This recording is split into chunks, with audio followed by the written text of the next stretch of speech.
Anunciadísimo, aquí está ya el periodista Emiliano Ruiz Parra. Me da muchísimo gusto tenerte, Emiliano, bienvenido. Igualmente, muchas gracias, Ricardo, qué gusto estar aquí. Tienes tiempo estudiando a la Orden de los Legionarios de Cristo, no solamente en México, sino en el mundo. Y publicaste una pieza ahora en El País, justamente a propósito de cómo ha operado esta orden en el Cono Sur, pues no en la época de Maciel, sino prácticamente en la actualidad, con una actitud deliberada de dañar, de lastimar a las víctimas. ¿Nos cuentas un poco tus hallazgos, por favor?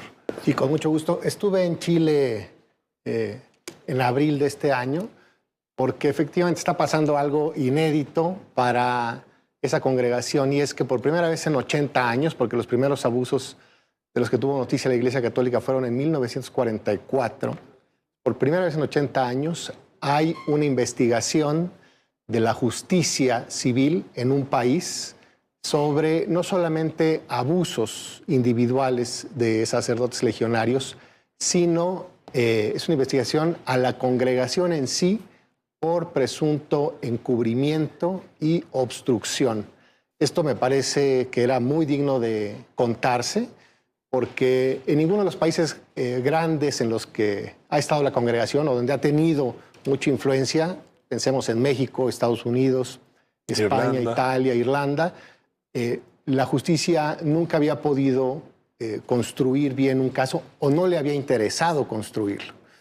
Y por primera vez esto está ocurriendo con abusos sexuales a menores de edad, en ese entonces a menores de edad, a principios del siglo, del 2000, y entre 2008 y 2010, algunos abusos muy graves que ya no los cometió Maciel, porque, bueno, recordemos que Marcial Maciel, fundador de los Legionarios de Cristo, abusó por lo menos de 60 menores de edad, ¿no? Y murió, digamos, impune, sin haber enfrentado nunca la justicia civil ni religiosa.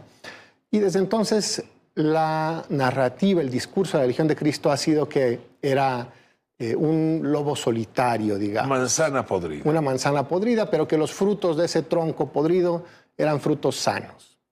Y lo que ahora este caso nos está dejando ver es que posiblemente haya otros perpetradores en la Legión. Bueno, de que los hay, los hay. La propia Legión reconoció que había más de 30 sacerdotes abusadores en sus filas, o que los hubo. Te pregunto una cosa. ¿Perpetradores abusadores que fueron abusados? Es probable. Muchos de ellos, o varios de ellos de los que tenemos noticia, fueron abusados por Maciel, por el propio Maciel. Entonces, ellos hicieron una segunda generación de abusadores. Hay un caso emblemático de Ana Luz Salazar, una personaje de la televisión. Ella fue abusada por una víctima de Marcial Maciel, digamos. Sería una segunda generación de abusadores que, claro, en un contexto propicio de encubrimiento, a él Maciel lo protegió como abusador. Ahora, encontraste también, hay hallazgo también con respecto a las instalaciones, es decir, la arquitectura de esta agresión sexual es importante porque entonces habría premeditación, cálculo sobre cómo las futuras víctimas deberían sufrir y al mismo tiempo evitar ser, digamos, investigados los casos. Esto me parece un elemento central. Efectivamente, el principal caso es de una joven que en ese entonces tenía 16 años. Solo se puede mencionar su nombre, se llama Rosario, porque ella tardó muchos años en poder denunciar sus abusos.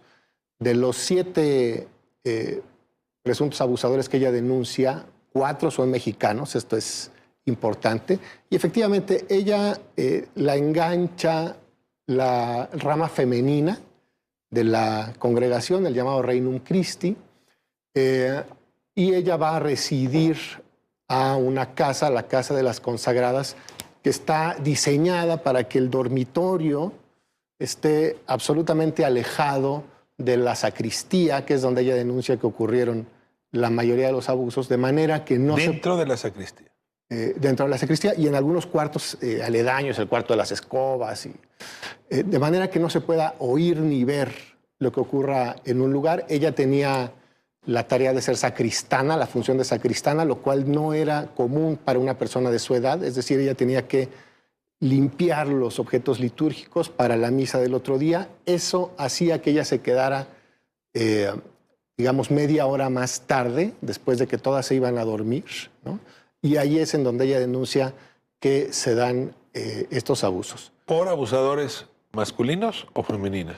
De los 7 abusadores que denuncia, 4 son, perdón, los 7 son hombres, pero también denuncia que hay 2 mujeres que la introducen a esos Serían abusos. cómplices. Que serían cómplices y una de ellas también perpetradora. Pues para saber más de esta investigación hay que leerla en El País. Publicaste este fin de semana. Se publicó el lunes, El correcto, sí. Liano, muchísimas gracias. Gracias por a ti, compartir Ricardo. Tu periodismo, tu buen periodismo. Bienvenido aquí.